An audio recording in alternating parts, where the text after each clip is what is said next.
السلام عليكم ورحمة الله وبركاته.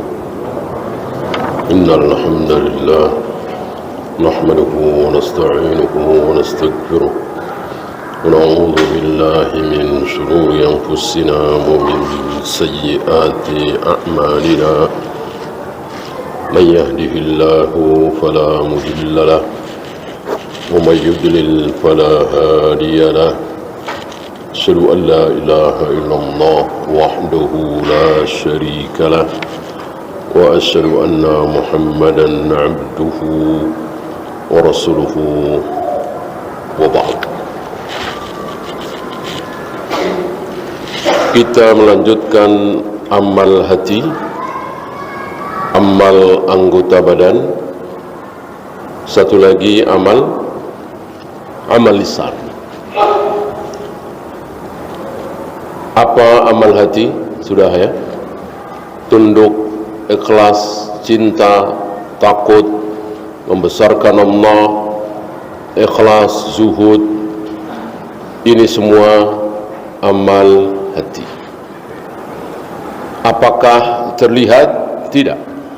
Tanda-tanda mungkin. Tanda-tanda mungkin. Memastikan tidak mungkin.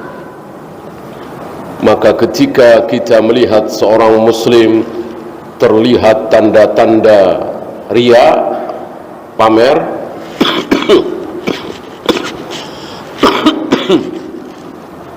bolehkah kita tuduh dia sebagai riya?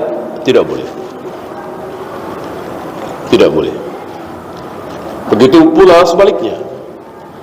Ketika nampak tanda-tanda keikhlasan pada diri seorang muslim, kita pun belum boleh memastikan si fulan ikhlas. Kenapa? Karena ini amal hati. Hanya Allah yang tahu. Beda dengan amal jawarih. Ada salat, ada wudu, ada siam, zikir, wirid, jihad, haji, umrah. Terlihat. Dan sebagiannya bisa disembunyikan, sebagian lagi tidak bisa disembunyikan. Maka jangan coba-coba menyembunyikan apa yang tidak bisa disembunyikan. Salat berjamaah misalnya, salat Jumat misalnya, haji, umrah, jihad, tidak mungkin bisa disembunyikan. Maka tidak usah. Ya.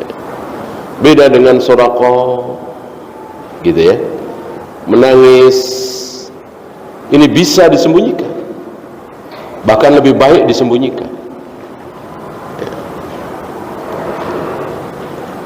Satu lagi sudah kita bahas juga, amalul lisan. Amal tapi lisan, gitu ya, amal tapi lisan.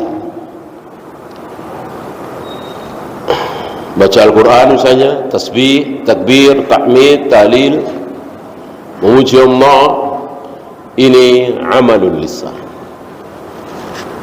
Ya. Kemudian wala yuktafa bi'amalil lisan an amalil jawarih. Amal lisan itu belum mencukupi. Hanya melakukan amal lisan sementara tidak melakukan amal jawari. Sempurna? Belum sempurna. Belum sempurna. Bahkan ada ancaman. Kabura maqtan indallah. Murka sekali Allah itu kepada orang yang beramal lisan, mengucapkan tapi tidak mengamalkan. Bahkan kemarin ada yang apa? Ada yang isi perutnya diputar-putar di Jahannam, dan dia dikerumuni oleh ahlu Jahannam. Bagaimana dia? Seperti ini. Dia hanya amalul lisan. Saudara-saudara, mari kita sholat. Saudara-saudara, jangan berzina. Saudara-saudara, jangan makan riba. Kan ucapan yang bagus sih. tapi amalnya beda. Ya. Maka ditanya si fulan ini yang isi perutnya diputar-putar ini, bukankah dulu engkau ajak kami sholat? Bukankah dulu engkau mengajak kami untuk sedekah, untuk jihad? Bukankah dulu engkau melarang kami berzina, minum khamar, makan riba? Dijawab oleh orang ini, iya. Berarti kan apa ya? Dai gitu ya. Pendakwah gitu. Ustaz, ulama di mata manusia. Dia menjawab, iya. Aku ajak kalian sholat, aku sendiri tidak sholat.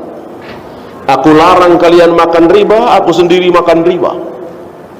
Aku larang kalian berzina, aku sendiri berzina. Waliyadzubillah. Ini dahsyat sekali kemurkaan Allah kepada orang seperti ini. Tokohnya siapa? Tokohnya siapa? Orang-orang Yahudi Bani Israel.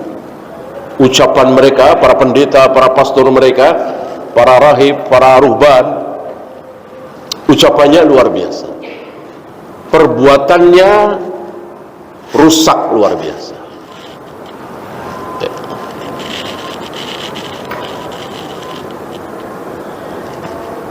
Kemudian beliau bawakan sabda Nabi alaihi salatu wassalam, kemarin juga sudah kita baca, bahwa iman itu ada berapa cabang, ada berapa syu'bah, bid'un wa sab'un. Bid'un antara 3 sampai 9, sab'atun 7, sab'un 70, berarti antara 73, 74, 75 sampai 79, 70 lebih cabang iman itu. Ada baca Al-Quran, ada sholat, ada saum, ada jihad, dan seterusnya. Yang paling tinggi di antara cabang-cabang keimanan itu, yang 70 lebih itu, yang paling tinggi apa kemarin? Yang paling tinggi? La ilaha illallah. Ini yang paling tinggi. Dan semuanya percuma. Salat percuma, saum percuma, jihad percuma, zakat, haji percuma.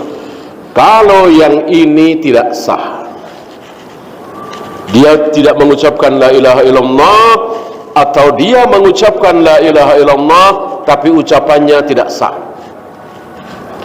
Misalnya dia mengucapkan la ilaha illallah ratusan bahkan ribuan kali, tapi dia meyakini bahwa roh-roh orang yang sudah mati bisa menolong kita yang masih hidup. Batal la ilaha illallah. Maka sholatnya, puasanya, zakatnya, hajinya, jihadnya, sedekahnya nol, percuma. Maka dikatakan di sini a'laha qaulu la ilaha illallah. Di antara 70 lebih cabang keimanan itu, yang paling tinggi adalah la ilaha illallah. Karena tanpa ini semuanya percuma, walaupun perbuatan yang sangat-sangat mulia. Di bawahnya ada sholat, ada saum, ada jihad, dan seterusnya. Yang paling rendah apa kemarin? Imatatul adha anit tariq, menyingkirkan duri, menyingkirkan gangguan dari jalan yang dilewati oleh kaum muslimin. Ini yang paling rendah ya. Jangan sampai yang rendah ini, yang paling rendah ini kita sepelekan ya. Kenapa? Ini cabang dari keimanan. Maka haram hukumnya bagi kita membiarkan ada duri, ada paku, ada pecahan kaca di jalannya kaum muslimin, kita biarkan. Jangan. Apalagi kita yang naruh, apalagi kita yang memasangnya. Ini lebih tercela lagi, membiarkan saja tercela, apalagi kita yang memasang duri itu, paku itu, kaca itu, ya.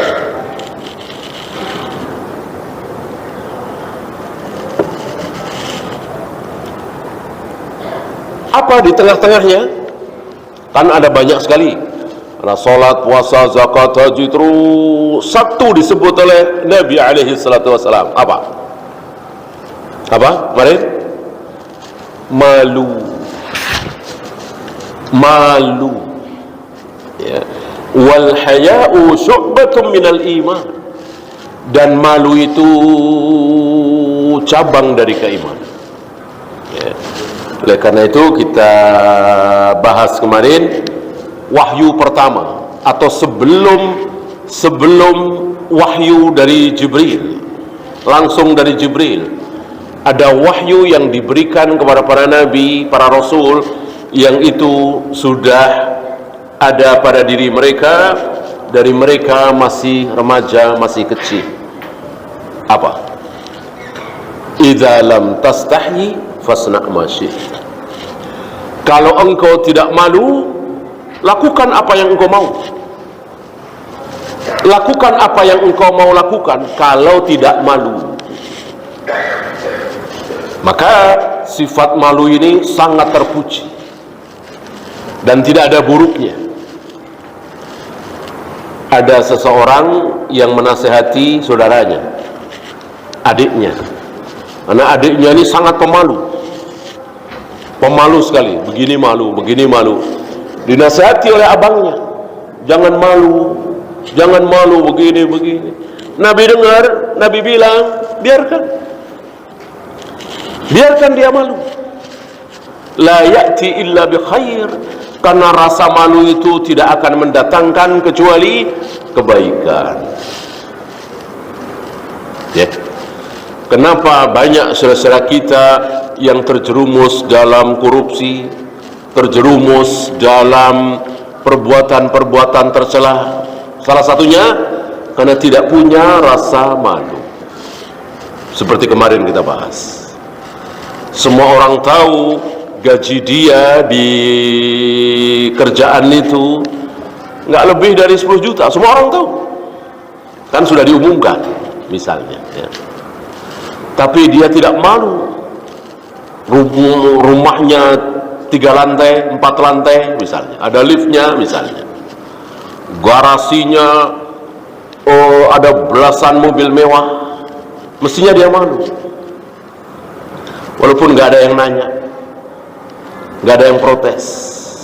Seandainya dia punya rasa malu, insya Allah terhalang dia, minimal dirahasiakan. Kalau dia punya rasa malu, ya. Nah, ini nggak ada rasa malu, ya.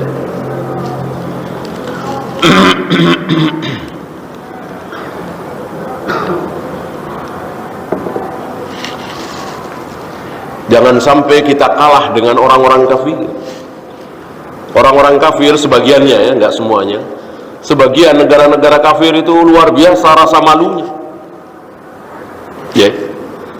Ngantri mau nyelak satu, ya, malu, mendingan muter lagi dia. Nah, kita banyak yang tidak punya rasa malu. Mobilnya bagus, mobil mahal, mobil mewah, dengan seenaknya membuang tisu, sampah di jalanan, nggak ada rasa malu. Wanita-wanita menampakkan betisnya, rambutnya, lehernya, nggak ada rasa malu. Ini salah satu kebobrokan akhlak kaum muslimin di akhir zaman. Sedikit rasa malunya. Coba kalau dia malu, insya Allah, ya. Maka malu itu selalu mendatangkan kebaikan.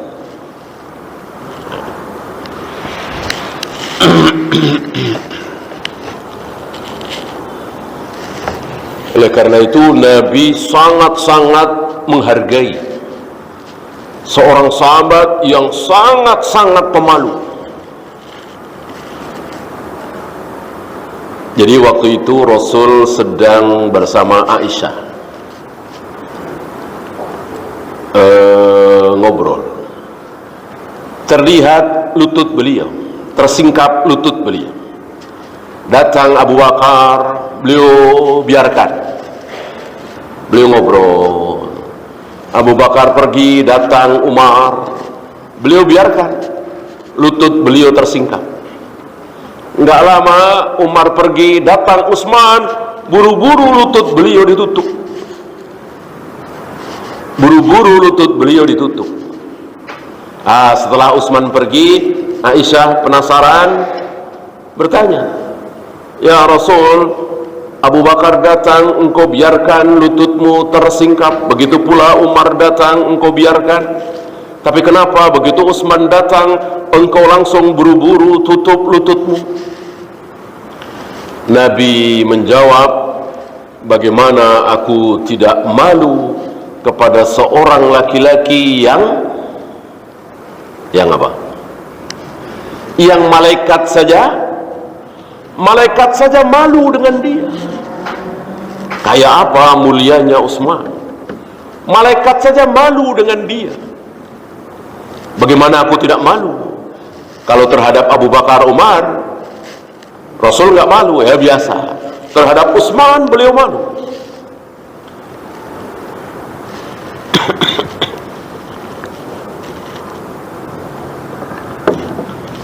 Padahal kan menantunya, ya. Inilah, aku khawatir dia Utsman tidak akan jadi masuk berbicara denganku kalau terlihat lututku, karena sangat pemalu. Ya. Maka jika antum memiliki rasa malu seperti ini, pertahankan, jangan dibuang, jangan berusaha untuk membuang. Udah, saya akan buang rasa malu saya, jangan, biarkan. Ya. Malu ya, bukan apa? Bukan gengsi. Malu bukan gengsi, gengsi bukan malu. Malu ini dari akhlak tercela. Bukan takut orang-orang tahu kalau kita miskin, takut orang-orang tahu kalau kita nggak punya mobil, takut orang tahu kalau rumah kita jelek. Itu bukan malu, itu gengsi. Bedakan. Karena kan miskin, rumah jelek tidak tercela. Justru yang tercela kaya raya, rumah bagus, mewah, tapi hasil curian, hasil korupsi. Itu yang memalukan. Paham ya? Jangan samakan antara malu dengan gengsi. Berbeda. Yang tercela adalah malu, bukan gengsi. Gengsi lebih ke takut. Gengsi itu sebetulnya takut. Takut orang-orang tahu kalau dia miskin. Takut orang-orang tahu, khawatir orang-orang tahu kalau dia di Jakarta ini belum sukses. Kalau di kampung kan orang nggak ada yang tahu. Maka pas pulang kampung sewa mobil yang bagus, gitu. Agar orang-orang taunya dia sukses di Jakarta. Malu? Bukan. Tapi khawatir, takut. Takut ketahuan dia masih miskin, belum sukses, dan seterusnya. Bedakan ya.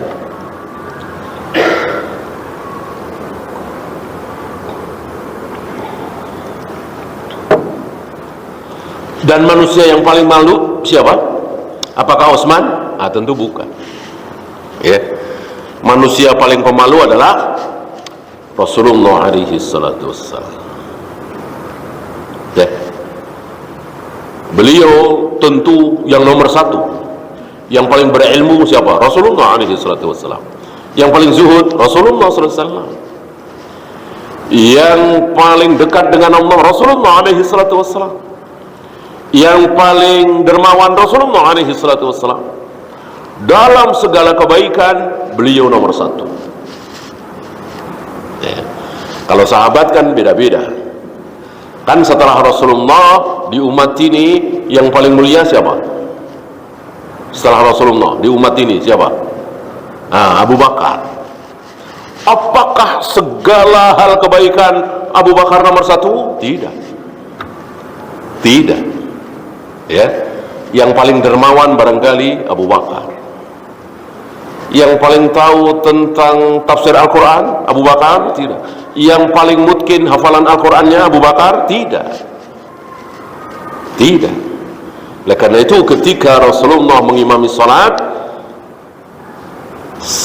ada satu ayat terlewat.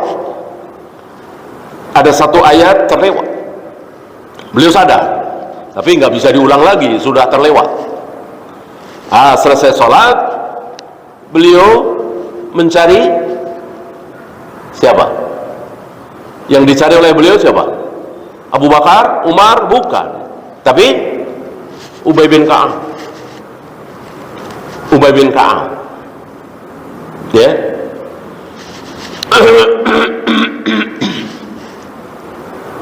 Kenapa wahai Ubay? Ya Rasul, ada apa ya Rasul?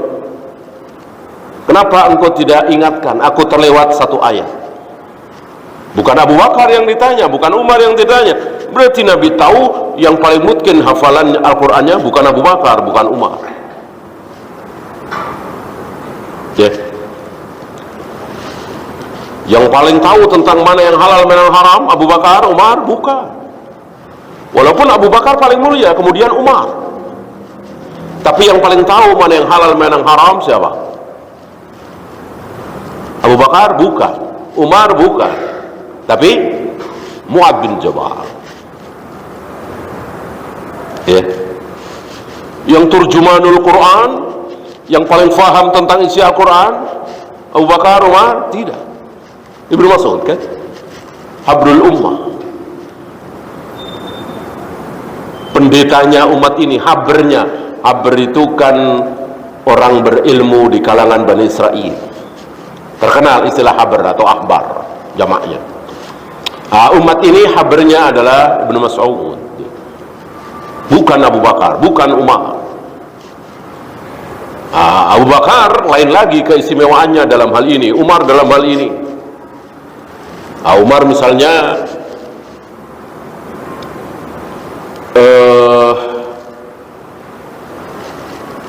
di kalangan orang-orang dahulu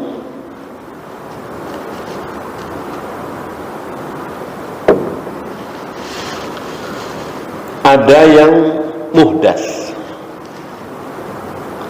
ada orang yang sering diberi ilham oleh Allah. Itu banyak umat-umat terdahulu dikasih tahu oleh Allah, tapi tidak lewat Jibril ya, langsung di hatinya dan seterusnya. Nah, kalau di umat ini ada, Umarlah dia. Kata Nabi alaihi salatu wassalam. Ya. Utsman lain lagi, Ali lain lagi. Masing-masing sahabat mempunyai keistimewaan masing-masing. Apalagi ulama, apalagi setelah sahabat, tentu lebih khusus lagi. Maka tidak mungkin ada seorang ulama dalam hal tafsir dia nomor satu, dalam hal hadis dia nomor satu, dalam hal kemungkinan hafalan Al-Quran dia nomor satu. Nggak mungkin, nggak mungkin. Sahabat aja enggak. Sekali lagi, yang seluruh kebaikan dia nomor satu hanya Rasulullah sallallahu alaihi wasallam. Dalam segala kebaikan, yang paling sabar, yang paling zuhud, yang paling bertakwa, yang paling berilmu, yang paling dekat dengan Allah, yang paling tahu sifat-sifat Allah, semuanya adalah Nabi sallallahu alaihi wasallam. Adapun selain beliau, diawali dengan para sahabat, dari para sahabat, kemudian tabi'in, kemudian atba'u tabi'in dan seterusnya, masing-masing. Ya. Bahkan nanti dalam masalah fikih lain lagi. Seperti Zaid bin Sabi, umatku yang paling tahu tentang hukum faraid. Dirinci lagi, jabarkan lagi gitu ya.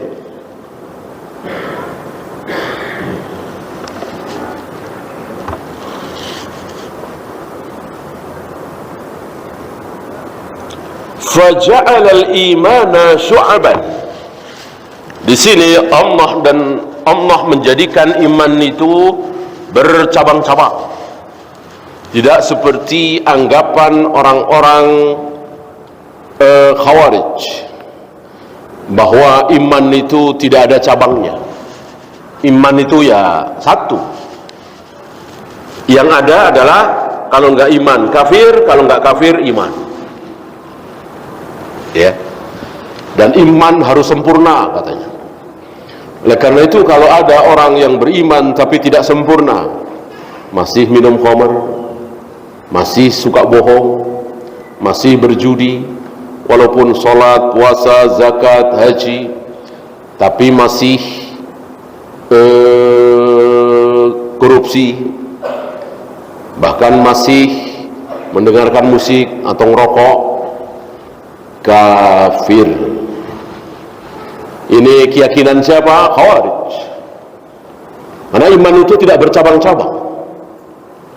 Adanya iman atau tidak, gitu. Bukan imannya sempurna, setengah sempurna, mendekati sempurna, kurang sempurna, dan tipis sekali imannya. Nggak ada istilah itu bagi Khawarij. Yang ada, kalau tidak beriman maka kafir, kalau tidak kafir maka beriman. Terlalu apa istilah kita? Terlalu saklek, tidak mengikuti qala Allah wa qala Rasul. Dan tidak memahami Al-Quran dengan sebenarnya. Ketika mereka meyakini bahwa berbuat dosa besar sekali adalah kafir, berarti mereka tidak faham dengan ayat yang mereka baca. Dan mereka tahu, kan tidak sedikit dari mereka yang hafal Al-Quran. Wa in ta'ifatani minal mu'minina iqtatalu fa aslihu bainahuma. Apabila ada dua kelompok muslim saling berantem, berperang, maka damaikanlah mereka. Lihat, saling berbunuh-bunuhan, saling berperang. Mana yang lebih besar dosanya, minum khamr apa membunuh? Minum khamr apa membunuh? Membunuh. Sampai diancam khalidan fiha. Orang yang membunuh akan kekal di neraka. Sampai ada ancaman seperti itu, saking besar dosanya.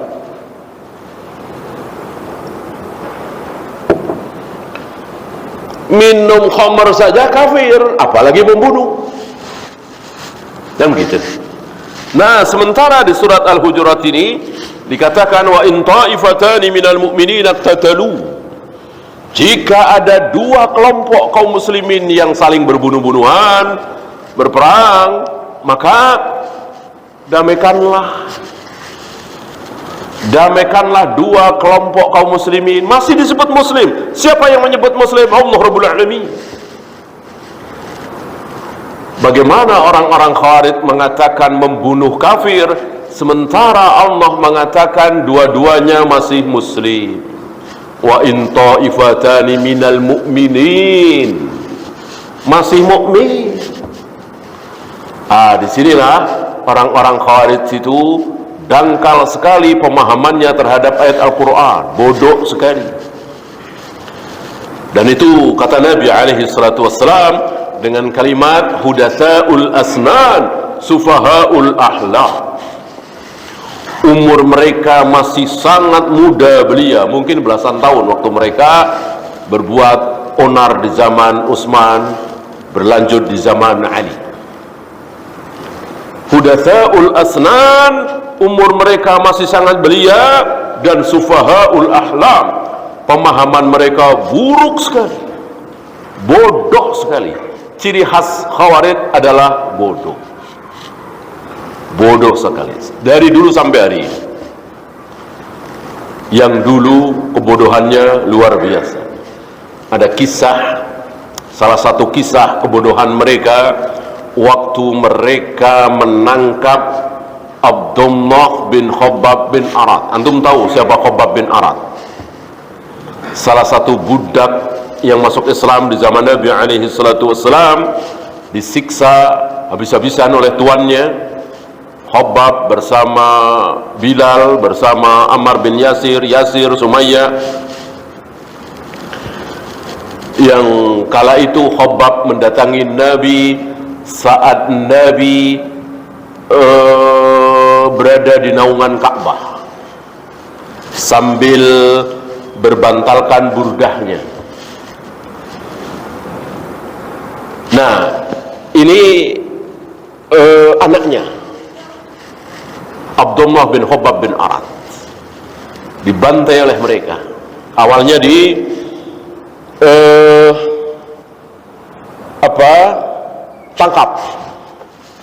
ditangkap. Ini sudah masuk ke wilayah mereka. Mereka akan punya markas di Harura, bekas pasar Harura ini. Maka salah satu nama Khawarij adalah Haruri.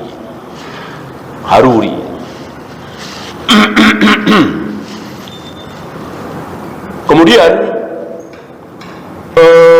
dibawalah Khabbab ini bersama istrinya yang sedang hamil. Sudah diikat. Ini mereka sudah bikin ulah.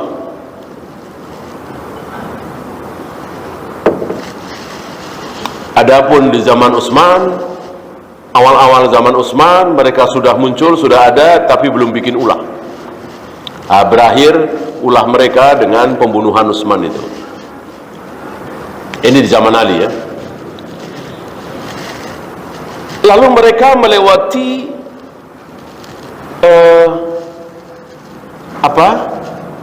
kurma, melewati ada ya beberapa butir kurma. Itu. Sebagian dari mereka mau ngambil, ya kan, kurma ya, ya diambil untuk dimakan daripada mubazir. Sebagian mereka mengatakan jangan haram, dosa haram ini, gitu ya. Ya sudah, nggak jadi.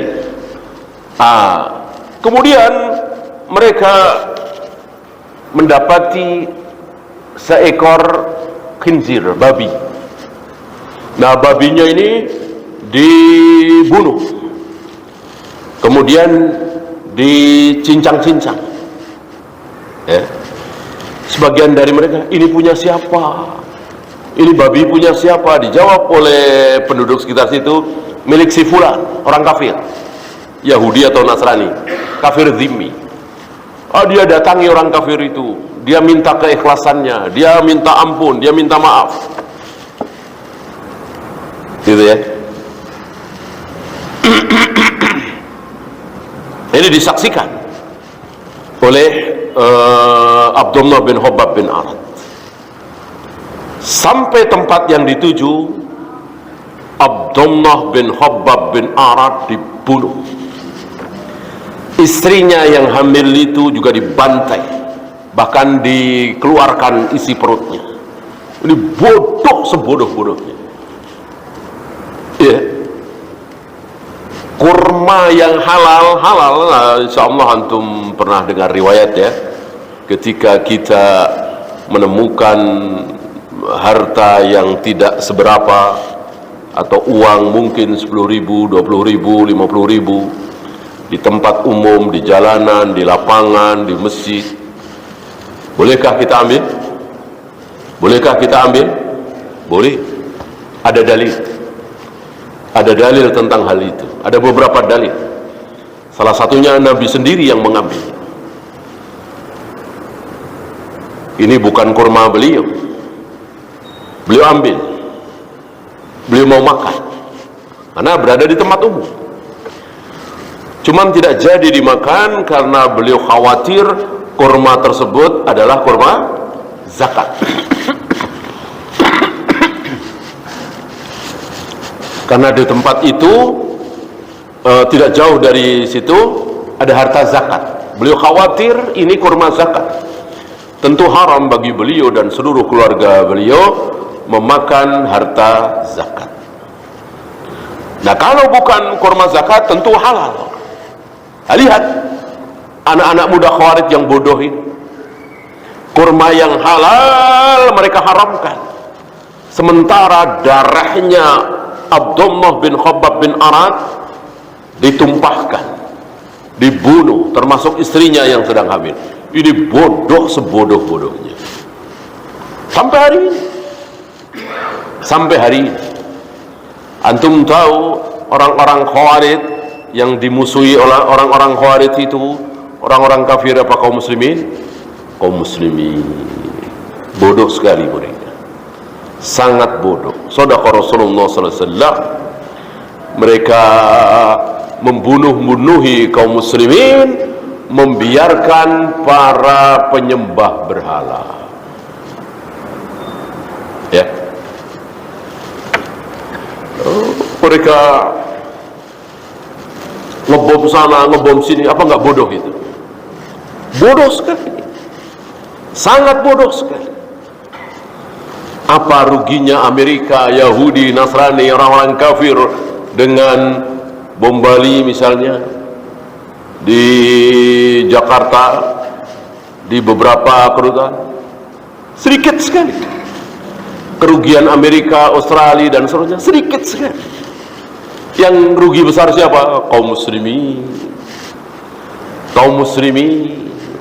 Mulai dari bom sana, bom sini, lihat kaum muslimin, terutama yang berjenggot, ya, terutama ketika ada nama Muhammad mau masuk ke Amerika, ke Australia, ke negeri-negeri kafir, dipersulit dan seterusnya. Ya, sekarang sudah agak longgar. Beberapa bulan, beberapa tahun setelah kejadian bom-bom itu luar biasa. Ustadz-ustadz ketika mau pengajian di gedung-gedung luar biasa, sulitnya masuk di begini begitu. Ini bodohnya mereka. Ciri khas orang-orang Khawarij memang bodoh, dan kebodohan itu diawali dari Khawarij pertama seperti tadi. Bahkan ada seorang wanita Khawarij, ada seorang wanita bertanya kepada Aisyah, wahai Ummul Mukminin, apakah wanita yang bersih dari haid, setelah bersih dari haid dia mengqadha salatnya? Ini pertanyaan yang bodoh. Ibu-ibu kita, nenek-nenek kita yang jarang ngaji, sepertinya gak ada yang bertanya seperti itu. Semua sudah pada tahu, wanita haid ketika bersih dari haidnya nggak perlu mengqadha salat. Yang ada mengqadha saum Ramadan. Dia haid 6 hari misalnya, tidak puasa 6 hari, nanti di bulan Syawal atau bulan lain diqadha. Adapun salat tidak. Bagaimana hari itu? Masih ada Aisyah, masih ada Ibnu Abbas, masih ada Ibnu Mas'ud, para sahabat ribuan masih pada hidup. Tapi bisa-bisanya keliru, salah. Wanita-wanita Khawarij ketika bersih dari haid, mereka mengqadha salat. Innalillahi wa inna ilaihi raji'un. Yeah. Maka ketika ada wanita bertanya seperti itu kepada Aisyah, apakah kami para wanita ketika bersih dari haid harus mengqadha salat? Pertanyaan itu langsung dibalas dengan pertanyaan pula, aharuriyatun anti? Apakah engkau seorang haruri? Apakah engkau seorang wanita haruri? Haruri tadi Khawarij. Ya. Nah, salah satu akidah sesat Khawarij tadi, bahwa iman itu tidak ada cabang-cabangnya. Iman itu harus satu, sempurna. Kalau sempurna ya beriman, kalau tidak sempurna ya kafir. Dari pemahaman yang keliru ini, maka mereka menyimpulkan orang yang sholat, puasa, zakat, haji, tapi sekali minum khamar, kafir dan kekal di neraka selama-lamanya.